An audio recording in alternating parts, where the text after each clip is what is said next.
Open strings, confidence, resonance, and the first sense of intonation. Before fingers arrive, the instrument already knows how to sing. Open strings are often treated as placeholders, sounds we pass through quickly on the way to real notes. In the Continuum Approach, they are understood differently. Open strings are not an absence of skill, they are the instrument speaking in its most stable, truthful voice. For early learners, this matters. An open string cannot be out of tune through effort or misunderstanding. It is either tuned correctly or it is not. Once tuned, it offers something rare in early learning, certainty. The student draws the bow or plucks the string and hears a sound that is full, centred and reliable. There is no anxiety about finger placement, no guesswork, no correction mid-gesture.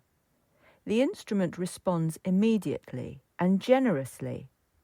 This immediate reward builds confidence, not just the confidence of achievement, but the confidence of trust. Trust that the instrument will respond. Trust that sound is not something to be earned through struggle, but something that already exists. This is why tuning at the start of a lesson is not a formality.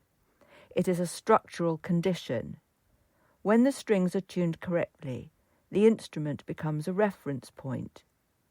Every sound that follows relates back to it.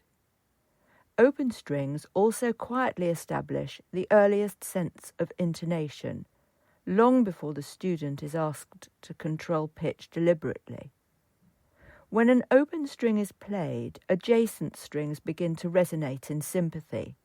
Overtones bloom. The student may not have the language for this yet, but the ear registers it instantly. Certain combinations feel settled, others feel unstable.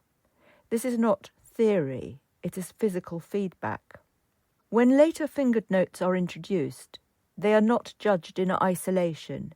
They are heard against the open strings already known. A stop note that aligns with the instrument's natural resonances feels right. One that does not feels unsettled. In this way, good intonation begins not as correction but as recognition. The open strings also introduce spatial awareness of pitch. Each string occupies a clear register. The learner hears height and depth, not an abstract idea but as lived sound.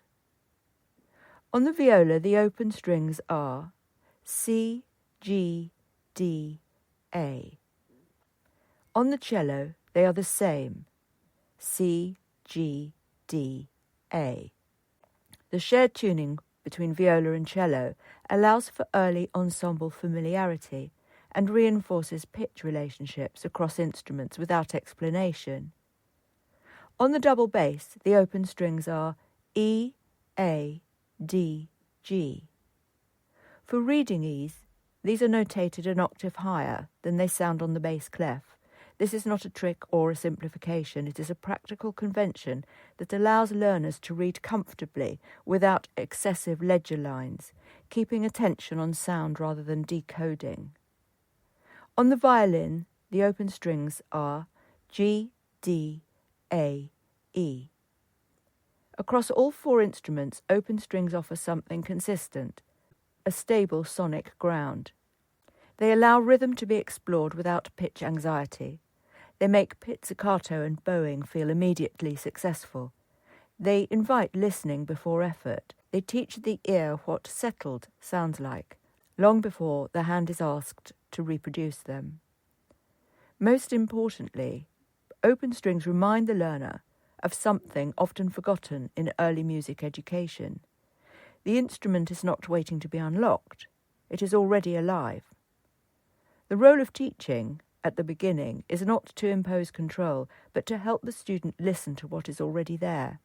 Across violin, viola, cello and double bass, open strings form the first common language of the string family. Next, we discuss the importance of tuning and how to achieve favourable results. Copyright 2025, Sarnia de la Maré, The Continuum Approach.